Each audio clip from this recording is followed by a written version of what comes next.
Yo, bro. Yo, bro. Yo, bro. What's up? Abe's yo, bro has been getting solid, dude. You think he's been Practicing working in the on it? mirror. Yeah. You think that's what he Yes. spends half of his vacations doing? Just Jesus sipping Mai fucking Tais at the swim up bar and just saying yo, bro to all the bartenders. So You know how many people do. vacations. You know how people do like self affirmations in the mirror. I just do yo, bros. I thought you were over there just pacing yourself in random countries. Yo, bro. 2, Oh 3, my gosh. 4. Yo, bro. Dude, you hit me with that yesterday, and I was like, that is such a good callback. It's nice. I wonder how many people know what that's from. Not many. Sup, If you know, 2, leave it in the 3. comments. Up, 2, 3. So good, dude. Gotta pace yourself. Crucial. Woo! I'm ready for a wonderful episode. You guys ready? I'm ready. Welcome I back am to ready. the Plug Podcast, dude. What do you say? You want to get right into it? Mm-hmm. Let's freaking do it, dude. Get me in All there. right. Well, the first topic, it's, yeah, there's some angry gamers. Yeah, there's some happy gamers. It's a weird one, but roll the clip anyway, I guess. All right. Roll.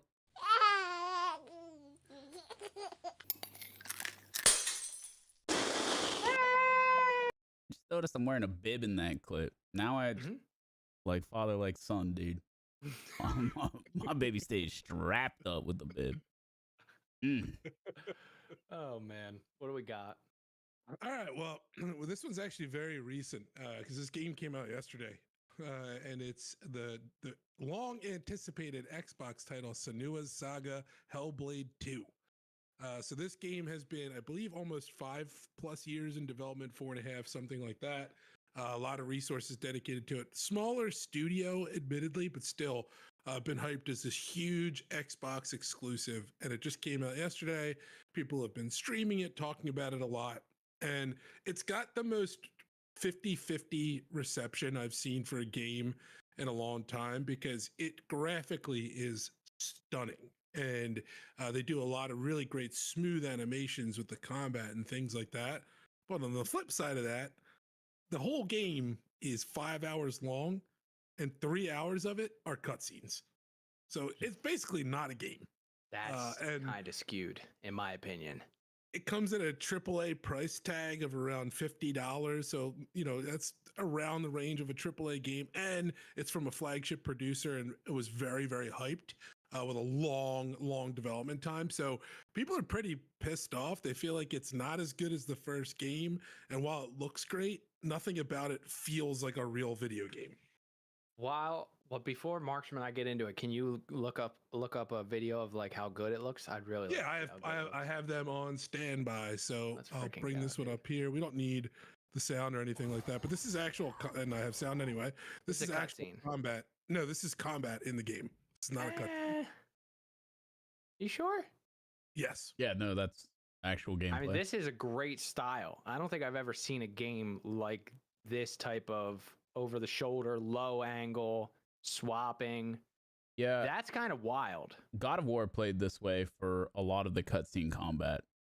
Okay. It's pretty cool, and this feels and looks very similar. Oh my gosh.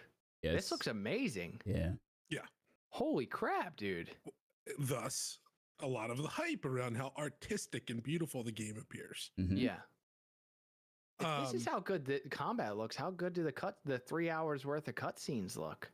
Well, they look pretty much the same and very, very similar. And so I'll give you an example of some of the other stuff here. Get another tweet for us. Make sure I turn off the volume so you can see here just like visuals and cutscene. I mean, the eyes are so realistic. That's crazy. And also, dude. pay attention to the lips if they're in this scene. They do a really good job of the rendering of the lips and mouth. This is beautiful. Look at the reflection on the water. Mhm. That is beautiful, dude. Absolutely beautiful. Holy crap. And then we're looking through the fog now and we're starting to see some flames come through. Fire looks really good. And then this guy. Oh yeah, look at the eyelashes. Oh yeah. They're a little wet, so they're kind of clumpy. Oh my gosh, dude. Mhm. Beautiful. Some nice reflections on the iris too. I mean, maybe that's why they have 3 hours worth, because they're like, this is a work of art, guys. And Like- that's the argument. You hit the crux of it right there. It's, Okay. This is a work of art. It doesn't matter how long how much content there is, or how much actual gameplay there is. This should be appreciated as a work of art. I mean, I don't know. I'd have to buy it and play it, but I like that argument because I'm into that kind of stuff. And there's a team of people who've worked insanely hard on that kind of stuff, and they want it to be seen. And I mean, a game, it really depends on the definition of a game, and like, is there ratios that have to be hit to be called a game? It's like this, they could be fully backing, guys, we understand it's a lot of cutscenes because this is beautiful. And like, we do this caliber of work. We want you guys to see it. If you don't enjoy it as much, maybe it's not for you, but we really like this stuff. I don't know. Is that kind of the vibe? Are they talking about, are they entering the chat in this conversation or no? They're certainly proud of their work. They put out there, a lot of hype and a lot of information about how excited they are for the launch, and how the development team's putting it out there that this is what they intended to do and this is what they were going for. But the sentiment is really, really, really not as well received by a large majority of people online from that regard. Well, I shouldn't say that. Once again, it's about a 50-50 split. But there. What's the split? The reality is that people that are happy about it aren't shouting it from the rooftops, and True. the people that are angry are as squeaky as can be. Yes. Right. And so if it looks 50-50, you know for a fact that it's not, right? So there's a huge That's true. portion, a silent majority of people who enjoyed the game and appreciate it for what it is. If I'm getting into it, this is my kind of game. This is what I Damn. want. I want, from a movie time game, I don't want a super in-depth combat. I don't want a million puzzles that just waste my time. I don't want wave after wave after wave of enemies that I fight mindlessly and sit here thinking about how much time I'm wasting and all the other shit that I should be doing instead of playing video games. I want to be immersed in a cinematic adventure for 5 of the dopest hours of my life, man. If you're giving me all killer, no filler for 5 hours, I'm paying $50. Yeah. And I'm not you mad suck at about it, games. especially if it's a good story and it is on the cutting edge of modern day graphic technology. Which it looks like. It Oh, it definitely is. looks like. Yeah. I want that. That's what I want. And honestly, that's what the first game was. Now, the difference is that people are claiming that it's not as good as the first game. I didn't play either. I've watched the first game and thought it was dope. I've seen what we just watched together here for the second one. It looks a lot nicer. And if it is a cinematic adventure like the first was, I would be stoked about that. Now, if they drop the ball in some of the gameplay aspects from 1 to 2, I could understand the criticism, right? I could understand the criticism. But if this is what you do well, and they recognize that from game 1 to game 2, and they realize, like, oh, we don't need a bunch of extra combat for what? Like, that's not what people play our game for. And they double down on the things that they do play it for, and so be it. You can't criticize that. Yep. That's them doing the right thing by their product. You guys might be witnessing a company that's evolving into a production studio or something. You have no clue. When companies find out something that they're insanely skilled at and create this type of press, like, they follow it. So who knows? We might be witnessing an evolution of a gaming company right now, and you guys are all hating on it. You never freaking know. Like, I don't see any of that in other games. I know you said God of War and stuff like that, but that stuff is super rare, man. One-off, and not as nice as that. So I'm in, dude. I'm in for it. And like I was gonna say, sorry for rudely interrupting you, but you suck at games, so you might get like 8 hours worth. You know what I mean? Yeah, I know what you mean. Oh, all right. I'm spending time reading comments like that from chat instead of playing the game. Yeah, so I'm literally just paused because there's people popping random channel point sounds about you farting and then your ass itching. You know what I mean? So I can understand. What? Slum just damn near choked on his beverage there. I don't know what you're talking about. Yeah, dude. okay. Well, slide through twitch.tv/Marksham and pop the newest channel point alert. All right. Find out. Turn that into a plug real quick. Okay. I like that concept though, Slum, because people always talk about in business in general, right? Like blue ocean strategy and finding an untapped medium, right? And this might be a good way to bring a cinematic type of experience to people in a more engaging way. I work in software, and part of the thing that we try to do with the software is if you can engage a client to want to pick up the mouse and do things themselves at that point in time. Well, exactly. They've now bought in at a different level than they were at before if you were just speaking to them and presenting. Yep. Same thing with this type of cinematic experience, right? So maybe this is a new direction that video games go, and nobody else is really doing it. You're right. I mean, I would say that this is far from new, and that this has been done for a very long time in a niche capacity that has been consistently well received by gaming community, especially by PlayStation. PlayStation has had countless titles over the years that lean on quality cinematics, and they use these titles to sell their games through exclusivity, whether it's The Last of Us, God of War, Metal Gear series. Yeah. I mean, Metal Gear Solid 4 had like 20 hours of cutscenes in it, man. The It's newest Metal amazing. Gear was only like 3 hours a game or something, wasn't it? It had an insanely short campaign. I remember playing those games for the cutscenes, and I wasn't mad at all the entire time. That's why I was playing it, to get to the next little bit of story. And the very crux of it for me is that in a game, in a single player experience, all that matters is story. As far as a human experience is concerned, we're taking out any risk, reward, or competition from games, or like trying to like best yourself. It's all about the story. And if you can find better ways to do that with a little bit of gaming without having to like, the more it could be argued that the more gaming that you actually put into the game, the more you're diluting the product, which is the story. How many games where do you feel like, of the ones that I just mentioned, where like playing the game adds value? It's pretty rare. If you play The Last of Us, you'll know that the gameplay is ass. It is the worst gameplay I've ever played. It's so bad. The AI is terrible. It's never difficult. It's just constantly bugs out. It's incredibly frustrating because it's not consistent. Yeah. It's just poorly made.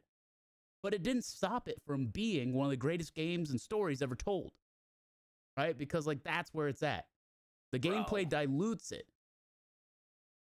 Especially when you look at like I've been playing Ghosts of Tsushima because it just got the PC port, and that game always looked cool. It's a beautiful game too, but it's one of those. It's like that. It's similar to an Assassin's Creed or The Witcher, where it's tons of open world extra content, a lot of repeatable things like Far Cry and those types of games too.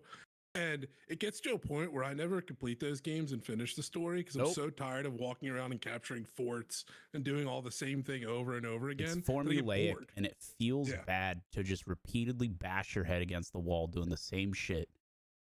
If I do it one time, fine. But don't make me repeat the same things over and over for nothing. I don't have time like that. I don't.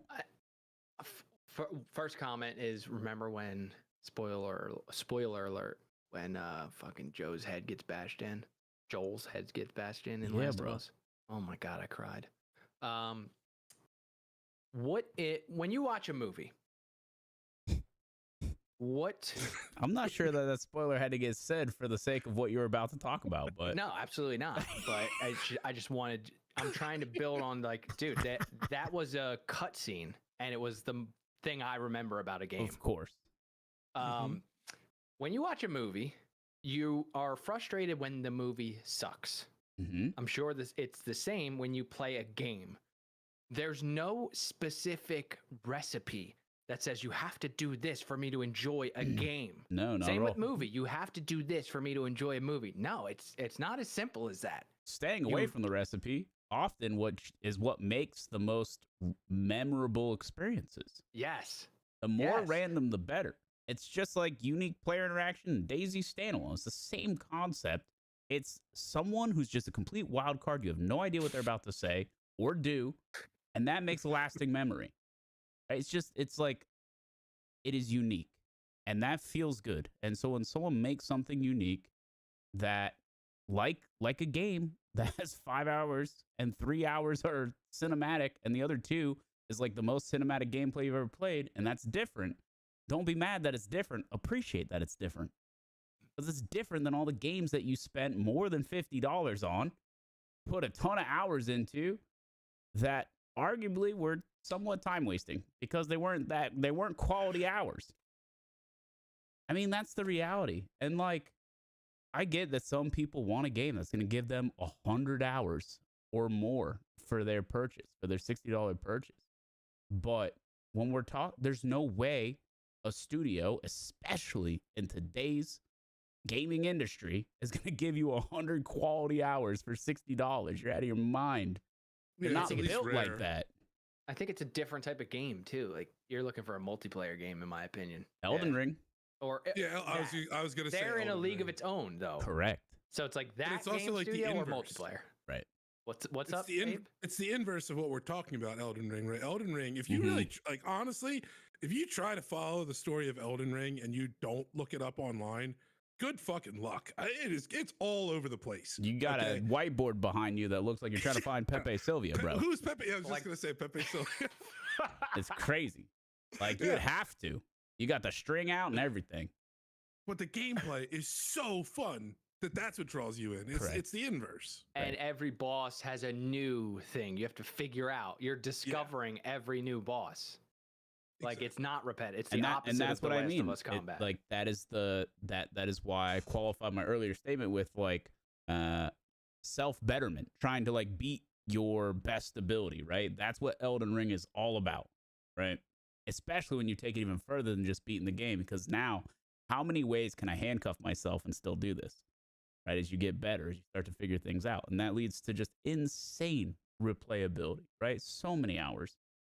And to an extent, that's the same thing with competitive games, multiplayer games, but story games, dude, I'm just saying. I think there's very few that have a meaningful mix of gameplay and story where the gameplay is enhancing. There's very few. God of War is definitely one of them. See, even BioShock, I hate to say it, but I think that gameplay's kind of ass too, man. The first one? The first one? The first one was okay because it was new then, right? But by the third one, it's like, just give me story. I'm only playing that game for the next cutscene. BioShock Infinite, bro, I'm only playing it for the story, and it's amazing, and it's worth it to go through the strife of the gameplay to get to the cutscenes, man. That's really how I felt playing it, and I still love the game because, bro, we are hardwired to appreciate story, good story, in our DNA, dude. I agree. So when a studio takes the time to double down on that, you ain't gonna find me butthurt about it. I'll tell you that, Abe. And I mean, 50 beans, like, that is a good price tag. That is a decent amount of money, but it's when I think of AAA, I thought of 10 years ago. GTA was like 50, 60 bucks in that 10 years ago. So like $50 now. Say it all the time, bro. Inflation, Well, but it's also, how much is a movie ticket? I don't know. Bro, probably I tried half to of rent that. James This is Bond the double a other- movie. I tried to rent James Bond the other night. It was $20. Yes, there you go. So this is about two movies worth of time for about the same price as a movie, and you have interactivity. Crazy. There's a couple other links I see in here. Anything else you want to throw in there, or I mean, if you're talking about more of the complaints that came in as to why they thought it wasn't as good as the first one, let's see it. So they did a lot of things like this with the game that I'll bring up. They call these like this type of interaction. It's called a squeeze through, and they're quite literally squeezing through in this one. But the idea behind this is that this is actually a loading screen. Yeah, of course. Okay.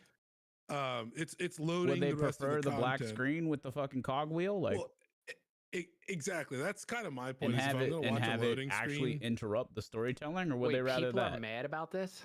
Yes. What are they mad? They did a lot so of long. this. What's the mad? What is the complaint?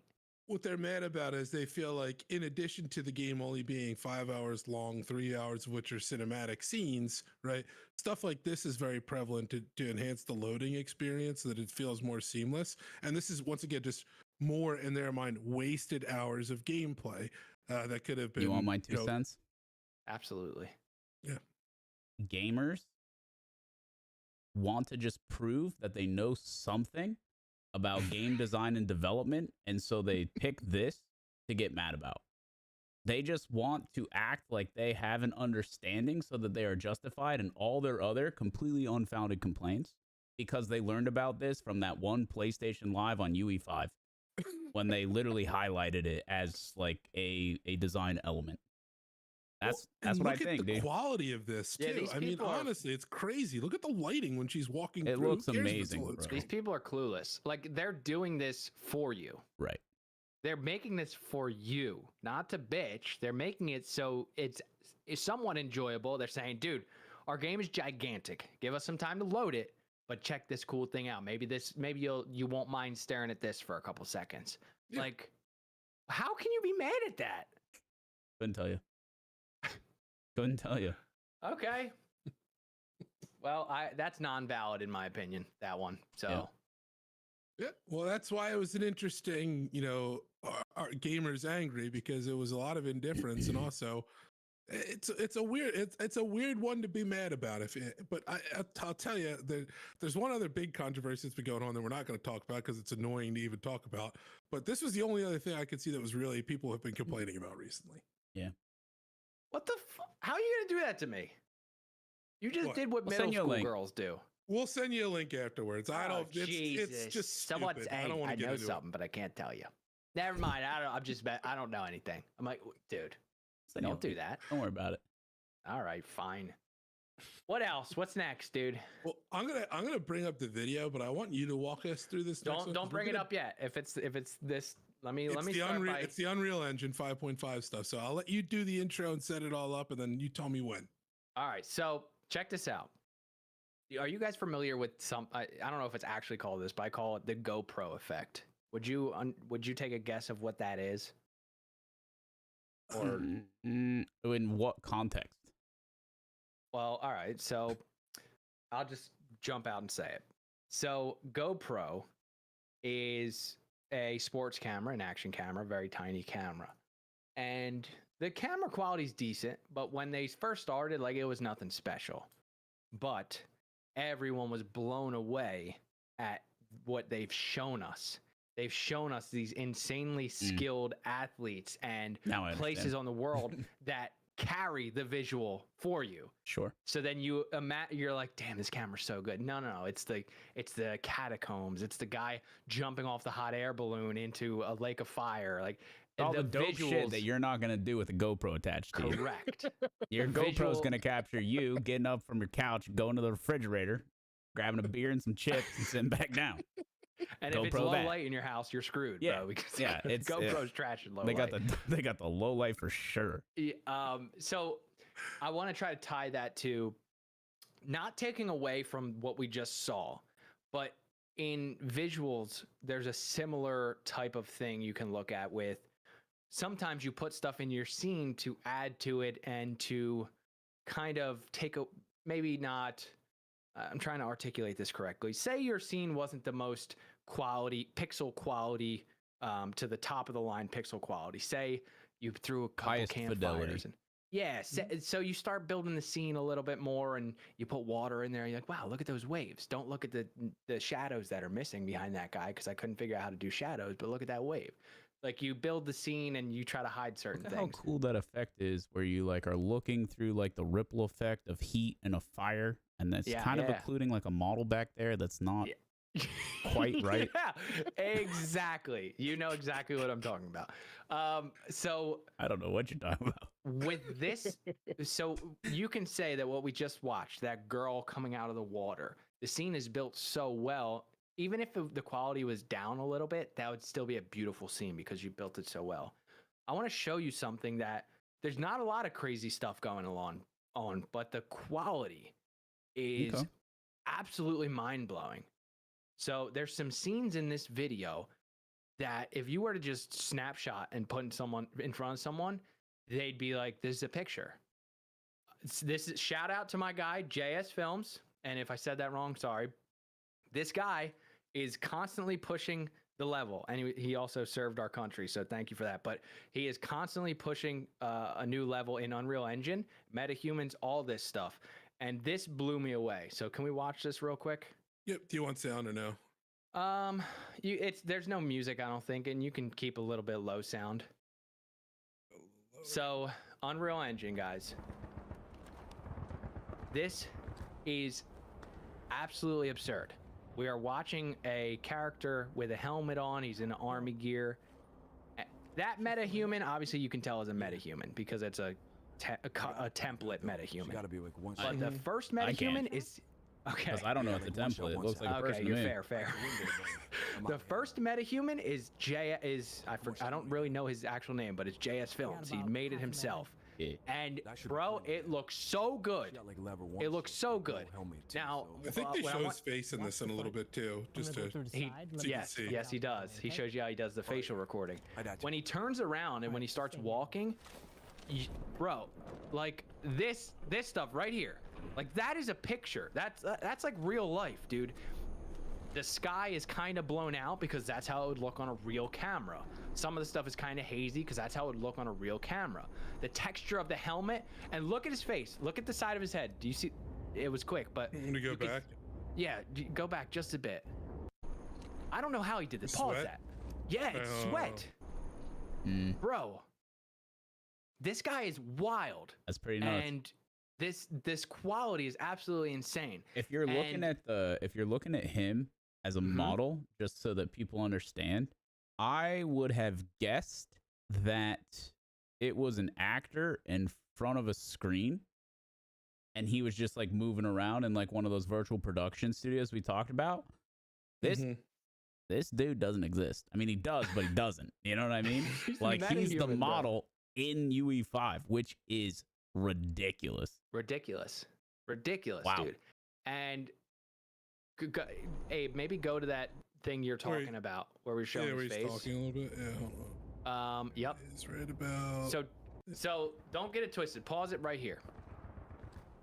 This guy is he's got a suit on. It's probably a Rococo or an extend suit. That costs money, sure.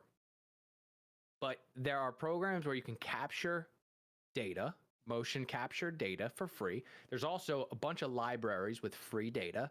That face capture, not the helmet, but the app he's using, free. Unreal Engine, free. All of this stuff you can do if you sit down and dedicate yourself to doing something like this. And I'll tell you what, you make a game that looks like this or a movie that looks like this, you're going to make money. You're going to make a game coming out that looks like this. What is it? I'm not going to be able to pull the title of it off the top, but the reality is that it looks so good as a shooter that it's going to be very interesting how people respond to it. Like, it is unsettling how realistic it looks, and it like there's a lot of discussion about like at what point does this cross a line? You know what I mean? And if we're looking at things like I think it's actually based on like police body cam footage is like the concept. Oh yeah, I know what game you're talking about now. Yep. It looks insanely real. Crazy. Yes. So it's we will. That's cool too because they avoid faces possibly in that. I've never seen like a close up face. It's more so like shooting from the angle. This guy's embracing. Look at my face. Yeah. Like half of the camera is his face right now. And the face is where the uncanny valley is. I think that's what it's called. Because our brains are like, something's up with that face. So a lot of people stray away from the face because the pores have to stretch and the moisture on your face and the mole and the mustache. That's not a preset in MetaHuman, bro. There's no mole and mustache like that in MetaHuman. It's absolutely absurd. So this guy's really pushing the limits, and shout out to him, dude. He makes it on like every Unreal keynote they do. He always is in there because he's just pushing the boundaries. This guy's wild. Show a little bit of when he's talking. You'll see his face. Sure. Where is he talking? He's about to talk soon. What? You're gonna push when that goes off. He's both of the faces, actually. Yeah.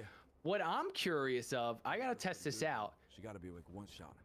How is it showing where your eyes go? Like, cause he's moving his eyes around and like, I don't know. It's just a lot of interesting stuff that I can't articulate my thoughts and my wonders on. Yeah, it did move the eyes. He knows that he needs where to the look camera's gonna off be, where to the actors left are for this character, and then it goes back to basically center in the other one. Yep. Love that. Yep.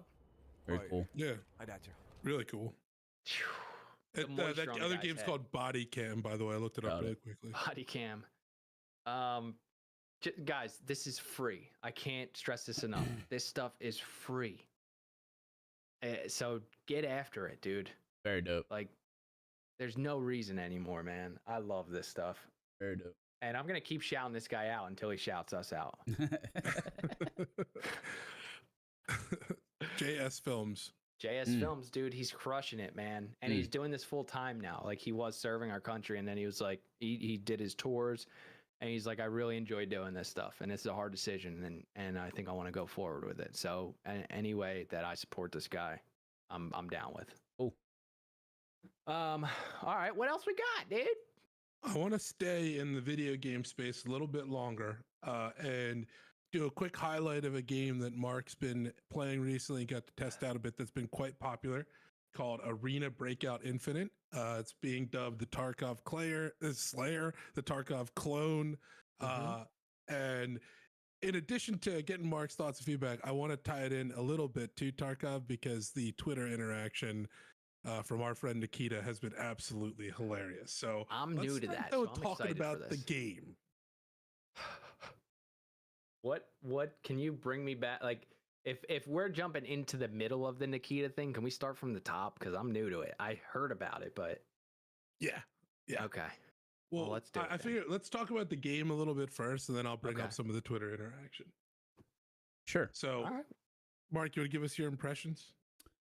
Yeah, essentially, it is an Escape from Tarkov genre game, right? It's an extraction shooter. It has a lot of similar menus and mechanics, right? I would say really not much different than what we saw from Gray Zone Warfare. The reality, though, is that this game actually has a chance to shift some audience from Escape from Tarkov, unlike Gray Zone's current state. And so Nikita's pissed. Yeah, he's been having a bit of a meltdown, but ultimately the game is a more consistent Tarkov because it's built on UE4 and has UE4 netcode rather than Unity netcode, and a lot of good things come with that. Some things less good, like UE4's lighting, I think is just really dated, which you definitely notice pretty quickly in the game. But ultimately, it allows you to make decisions in a Tarkov type game that reward you if they're the right decisions and punish you if they're the bad ones. And that is something that Tarkov has not had for many years. And so it feels good to play a game in this genre where you can feel like you are progressing because you can analyze the situation and say, okay, I made the right decision there. I'll keep doing that. I made the wrong decision there. I'll change it, right? People want that expectation of outcome. And I think that's like the number one thing that they're thirsting for, having played Tarkov for so long.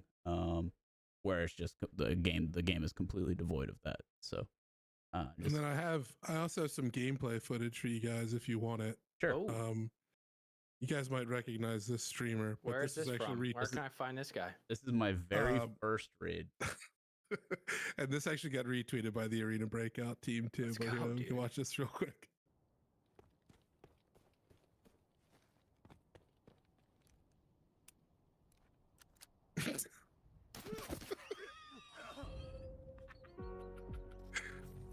So Mark didn't have his gun loaded. Can you give me that back again, please? Yeah. If you listen, I'll turn the volume up because you got to listen carefully to hear his shotgun click when he goes to fire it. Let it play all the way through this time. Yeah. Oh.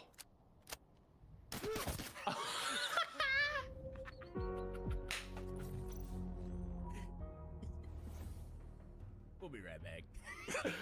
Oh shit, dude. You got rocked, bro. I thought the starter kit that it gave me and had me equipped with would have had ammo inside the shotgun. You said incorrectly. Apparently not. Apparently like not. That might be part of the microtransaction. I don't know, dude. Like we'll have to wait and find out. Check your gun for ammo. Yeah, the takeaway for this game is that it needs 3 major things for it to be successful. The first is proximity VoIP. Without proximity VoIP, the content is very one-dimensional. The Cycle Frontier and Dark and Darker were huge catalysts for something like Escape from Tarkov to really kind of rewire their audience into embracing VoIP and understanding the value that it brings. We've always known that because we're, DayZ players at heart, and we know the kind of value that can bring to your gameplay experience. Right now, it has ABI has no proximity VoIP. It has random squatting, which does come with some interesting things. I think there's some value to random squatting. However, in random squads, you can talk to your team, regardless of where they are on the map, which is important. You have to have that. You also have to have, unfortunately, like markers above them for like who your teammate is. And also, there's no FF for teammates outside of utility. Utility will also, it would be too abusable if it didn't impact your teammates. Mm-hmm. So, because then you could throw mollies and have your team run through it and all kinds of weird things. Yeah. So it, hopefully, with already having like a push to talk system and whatnot, a feature like that won't be far off, and they'll see the value. They also need to preemptively combat cheaters. The game is going to be free to play, and it's on Steam. And just like the Cycle Frontier, they can utilize Steam trusted queues and have a massive positive impact against the cheating population. Because if you have a cheater and you ban their account, who cares? They have a brand new free account with a brand new email and a brand new Steam account. The trusted queue prevents them from doing this, because to play the game and be in the trusted queue, you have to have an account that's X old, like X age. It needs to have Y amount of games that you've already paid for, right? And it also needs to have 0 bans for cheating on record, right? So it's a trusted account. Any of those things it doesn't have, it's not going to enter the trusted queue. You can still play the game, but you're going to be against other non-trusted players. Simple as that. I want to just take this moment to say, I hope you're listening, Arena Breakout Infinite, because I can count on 3 hands the amount of games that Markstrom has said, has given constructive criticism about, and they've drove it into the ground by not hearing it. So, yeah, I'm thankfully I get paid to give this advice these days. I did, in a very short form fashion, give them a nibble today on Twitter. I actually I sent this exact thing to them in a very short form way from just, it was already what we were posting because we're talking about it with the community. And, with the qualification of this is not how I give professional advice as a consultant in the games industry, but it doesn't mean that I don't think you should do these things.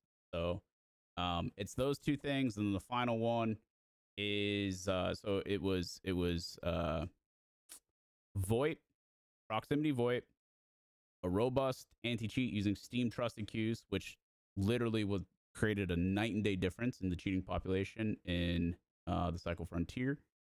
And the last one is non-pay-to-win microtransactions. And so this game originally comes from mobile. They had a mobile version of this. This is a PC version of it. It's not a port. It's not a direct port, but they are obviously using a lot of assets. It was built out in UE. And then they have obviously mobile has a very robust microtransaction culture. Yep. A lot of it is pay to win, and that is accepted. If they attempt to do the same thing in the PC version, it will die. Mm-hmm. I think there are plenty of creative, meaningful ways to monetize your game through microtransactions that do not give unfair advantages to players for swiping their credit card. It is very possible. And if you'd like for me to come up with loads of those creative ways so you can monetize your game and not run into the ground, let me know where to send an invoice, and I'll send you my rate and we'll figure it out. I'm happy to do that. I have a lot of good ideas on that front. The reality is that if they don't do all three of these things, this game will die pretty much overnight when it launches. Mm-hmm. So, I am hopeful, but also at the same time, I recognize that it, unfortunately, in modern gaming industry, it is a tall order to expect game developers to have learned from the mistakes of past game developers. Most are too caught up in their own shit to avoid just making the same mistakes themselves. And then all of a sudden, it's too late to fix it, and your chance is gone. And I've seen so many projects, like Slum said, 3 hands, and 3 of Slum's hands is at least 18 fingers.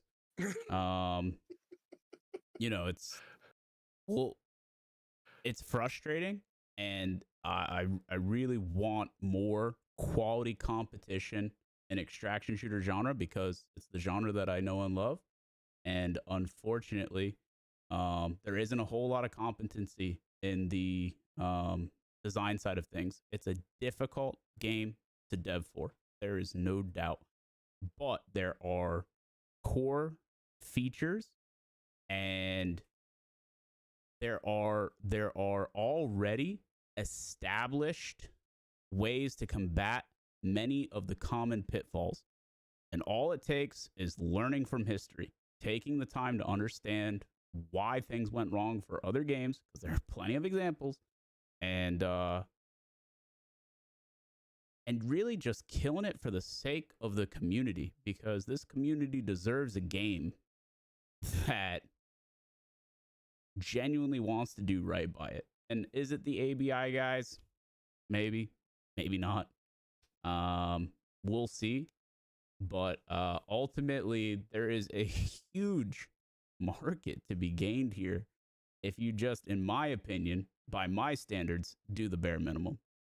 So I also think that not just a big market for these types of games, I would say the market's actually rooting for this type of game to fight Tarkov too. Like Tarkov players are hooked, man. They're in they're like a battered spouse, bro. Mm-hmm.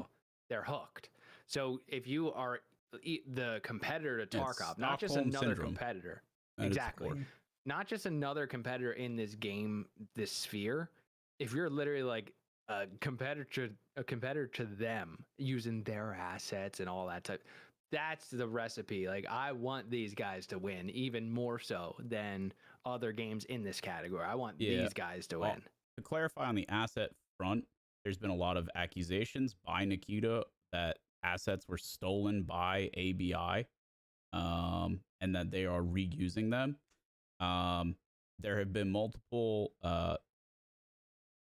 We'll say Nikita has posted images that are similar to each other, if not exact replicas, and with different color overlays on them, as if that is substantial proof.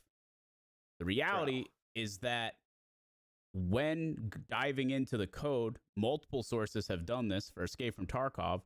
Those are not present. So he's faking his proof. And that's the one that's up on the screen right now, is the one specifically. But also, even if they were. From the guy who is a notorious scumbag and has proven that time and time again, we're supposed to take his face value opinion on the matter that this stuff was stolen and just trust it. Bro, I want them to steal shit from Tarkov. In Tarkov, don't they have all the names of the guns? Don't they have Glock, like all that stuff? Yeah. They don't pay for that. No, the problem is that intellectual theft on this front ultimately ends up bad for the consumer, right? Because the minute somebody does that and there's actual proof, then all of a sudden a game that could have succeeded might have repercussions that don't allow it to. But that's if Nikita owns those things. Correct. Well, I mean, if there's a model that was made for Tarkov and then it was ripped from Tarkov and inserted into ABI, there would be a case here. Absolutely. We have seen zero proof of this, and at the end of the day, the business practices of Battlestate Games would absolutely never inspire anyone to fight for them, right? Which I think is the crux of what you're saying. Why would anyone fight for BSG when they've shown the kind of company that they are time and time again? It's ridiculous. I'd be curious to know how many assets in Tarkov are actually their assets. And well, that's funny. It's funny that you mentioned that, because as an actual game development historian for the past 10 years, I know for a fact that Battlestate Games was found to have stolen assets from other games for one of their previous games. Yeah, see, you're done. I can't even listen to you anymore. There's no reason to. This is petty. The thing that I'm looking at on the screen right now is petty, dude. It's a pathetic meme that obviously people have called out, and hypocritical, because they have, which has had substantiated proof that they stole it, right? And then on the legal side of things, of course, yes, there are multiple gun companies that are well aware. Like, we've seen proof. One Peg just posted proof specifically of the entire, like, hey, these are gun companies saying, right, Tarkov does not have the rights to use our, we'll call it NIL because I'm hyped up for NCAA 2025, at all, right? And what they're doing is illegal, but where they are, they're, relatively untouchable, quote unquote, from a legal perspective, which also is an aspect that just makes this entire thing asinine. What are we going to, in what court of law are we going to see Russia persecute China for the sake of like oh, wait, this is Arena Breakout is China? It is partially Tencent owned. Ain't shit gonna happen, bro. They steal intellectual property all the time. That's correct. Ain't shit, bro. And you know what's even funnier? His freaking his text that he put on top. Guess what this means? Yeah, bro. No, he is genuinely a loser by orders of magnitude. It is pathetic. He's losing his mind. He thinks that he's like in a position to say something like that. That's wild. Guess what this means? Like, crazy. Bro, you're not there, dude. You're not there. You're not that guy, him. pal. You're not that guy. You're not that guy. The sentiment has generally been like, hey, Nikita, we don't care. Shut up.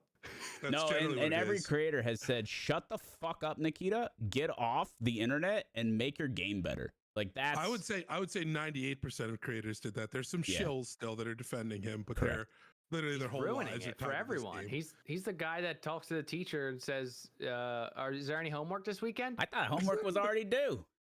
Here's mine. Jesus. You forgot to My collect the favorite homework. is You bitch. my favorite of the responses that are like, these can't be Tarkov stolen assets. This game works and Yeah. stuff like that. I mean, yeah, I mean, it's fucking dumb, dude. So, in addition to this stuff, Slummy too, you wanted an explanation of why he's losing his mind. Yeah. He's also been posting constantly about the updates and things that they're working on that people have been asking for years. All of a sudden, I mean, this guy, you could probably count the number of tweets he had before ABI came out with 4 of Slum's hands, and now he's tweeted like 60 times in like the past 2 weeks. It's he's insane. tweeting constantly. It's crazy. And then he's also getting very defensive. It's on awesome. people. And this is my Can favorite you pull up tweet. the Fred one? Yes, that's Okay, the one nice. I had ready. So Fred writes, every Tarkov fan needs to be cheering for Arena Breakout Infinite, thanking them. It was the only way to get updates from PSG. And that was after quote tweeting Nikita saying, next planning to have fog strongly reduced, not in real life, but in the game, and making a joke out of it. And Nikita replied, fucking bullshit.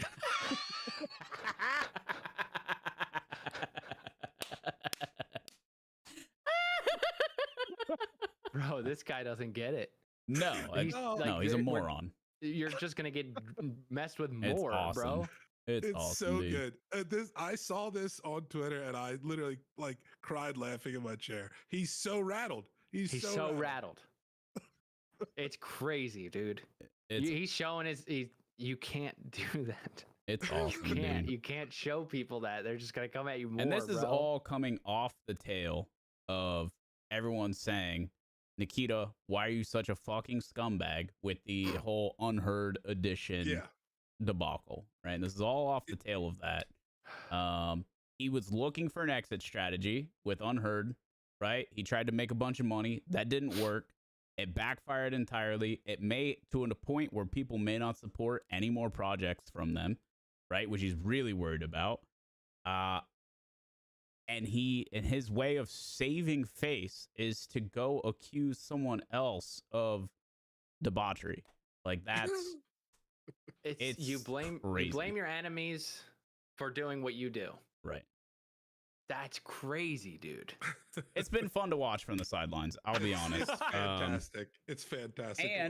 And honestly, if ABI doesn't come through with some of the changes that I want, at the very least, Tarkov might get a little bit better. And it's like, all right, well, I mean, that is a good point. This is good for the player, industry. 100%. Yeah. We need 100%. and the fact that there hasn't been meaningful competition is the reason why Tarkov still fucking sucks, man. It's the reason it's still terrible. So bad. So can we get a guest on here that's like a fanboy of Tarkov, dude? I can think of I'll one. I think moderate. two of the I people can't. here hate Bro, him. please. they can't. They're Bro, that would not. be They amazing. already know they're not reasonable people, and they won't have conversation in good faith that they're still a fan of Tarkov. It's that simple. I'm writing them off as human beings. It's over. No, dude, Yes, we gotta done. keep the conversation going. Not with those people. I don't have enough They're time. shills. Democracy dies in the darkness. I say turn off the lights. Turn off the. Oh, I can't say that on YouTube. All right, what do we got next? I think we got got time two for more. one thing. I want to try and squeeze in two. One's an update. We can keep it kind of quick because I don't really Okay. understand the science behind it. But if you guys remember in the previous episode, we talked about the Neuralink implant and the first Yeah. successful trial they had, and a man named Nolan Arball who was My man. quadriplegic and started playing video games with it and stuff. Some sad news with it. The way and apparently I guess Neuralink knew that scientists knew this would happen, but his brain has continued to shift in his skull, and with that the implant is shifting, and 85% of the wires that Neuralink utilizes to do the send synapses and stuff to the brain have now detached completely and are unusable. So his ability to continue to use this in the same way is kind of slowly eroding because his brain is shifting. It's detaching the implant wires and it's making the Neuralink become less and less effective. It's really called into question science behind the Neuralink to begin with, if it's even possible to keep doing this moving forward, and it's a significant setback to the technology. Why is it calling into existence if it's even possible? How recent is this? Because I saw an update that was. Yeah, this was yesterday.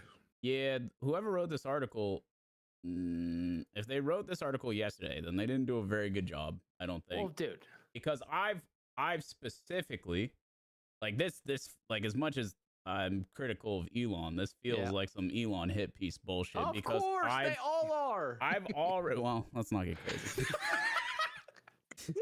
I've specifically seen this guy in an interview saying, "Oh yeah, we found out that they're pulling back. We've looked into alternatives. We've started to figure out ways to prevent this from happening. They've reattached them, and he has full capability already again." I don't know if they were able to, because I thought the research I had read said they were worried about doing additional surgeries to reattach them, but they did some kind of update to make the 16 or 15, whatever it is remaining, function at full capacity now. Yeah, I think that's right. All I know is that the takeaway was that his functionality was restored. Yeah, I do believe that they were able to get him back to where he was, but they're worried that the remaining 15 could sever. Gotcha. Which is fair, and they also talk about like, well, this isn't a failure. This is exciting because this is a issue, obviously, that like we're gonna run into. Like we didn't know that this was going to be a thing, and now we get to solve for that, and we're working on it. Yeah. And like the next time we do this, it will be with a different setup where this won't happen. And it's like that's why we do these studies. Well, this is research, right? Exactly. This is correct. Research. And you think the guy signing up for this is like, no, oh, it's foolproof, right? Yeah, well, I think he was like, I don't care if. I think he originally was like, I don't really care if I die. My quality 100%. Of life is terrible.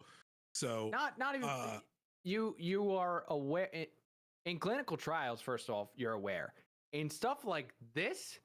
You're very aware. First human ever. Also, with Elon, we know how he makes progress. He blows shit up and he learns from it. So you should, if you're putting a product from Elon in your head, do a little research on how he builds products. That's it, dude. They're gonna move quick. They're gonna learn. Things are gonna, go along. This guy is not only all in. So like that aspect is just weird to even like. I don't know, man. Like I feel like the way that you phrased that made me feel like the journal phrased that this guy got fucked, right? Like, but the reality is, he still has full functionality. Like, he's back in action. He's back to gaming and beating his friends in games without using anything other than his brain, and that is crazy. Yeah, they probably did paint a little too bleak of a picture. You know what? Of course they did. You know what's crazy? Actually, you said 85% of the strings broke off. And they have full functionality with 15% of the strings? Yeah, they did some kind of over-the-air update to the software to allow it to run without having all the wires attached, essentially. That's amazing. Part of the process, baby. They're like, holy crap, dude. And I think they were aware his brain would shift, but not as much as it did, is the issue. Well, they thought it would be less of a shift in his brain is physically moving, and they thought it would be less than it physically is moving. Well, is he in one of those chairs that like move around? I mean, I would imagine so. I don't think this allows him to walk. So he's got some turbo on that bad boy, and you hit the slide him back and just right back in the bag. That airbag deploys. Next thing you know, you got a couple wires loose. That or the cracks in the sidewalk. Like, like that'll shake you a little bit. Roll over a crack, detach some of your Neuralink wires. Yeah. But Elon will get it back. Damn, dude. Made it rhyme. All right, let's go. That's a win. Good for them, dude. Yeah. Fuck this guy. Whoever that guy is. And I know I said they're all the same, dude. I know I said two, but I don't know. I wanted this other story I got. I want to give it time to do it justice because it's awesome. So maybe we'll just do that as a teaser McGeezer for next week. I like that. Little teaser. There's a teaser McGeezer for next week. Then. I like a little teaser McGeezer. All right. So that's it. That's right? it. I think we can wrap on that. Dude. What a freaking amazing episode. I loved the stuff we talked about. Abe, you crushed it, man. Good job. Thank dude. you. Thank you for walking us through I'm that. back. I'm back in the States, baby. That's I'm what back in the right happens. state of Abe mind. goes on vacation. We get a heater episode, bro. That's nice. Oh man, Storm. I know you got some fun stuff coming up. You always do. Is there But anything specifically you want to?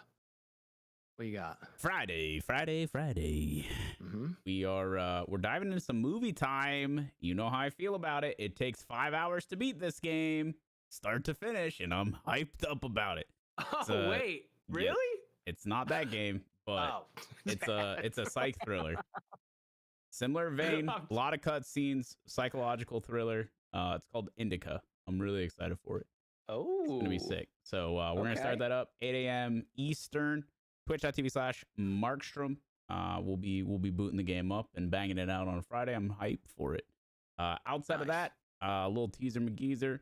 We also have a little Markstrom merch coming to the pipe. Really excited for it. Slum and I are waiting for some samples right now. And if we're happy with everything, we'll move forward and we'll do a little few week campaign. Bada bing, bada boom. Limited time only. Let's go, dude. Too. Maybe we'll get some plugged gear eventually. That would be nice Absolutely. too. Absolutely.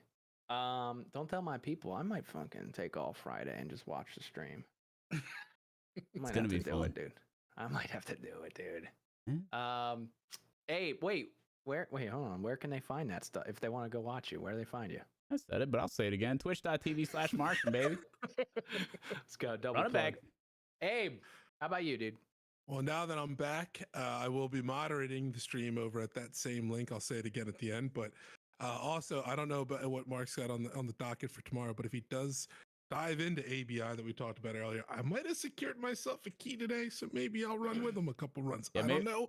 I think it's if I got very the time likely, during the actually, day. that we do community ABI tomorrow. That was kind of where my head Okay. was at. So maybe everyone can watch me flail around and try and shoot some. I don't know what race the people are in this one. They're not Russian. So whatever we're shooting in this one. Southern Americans, dude.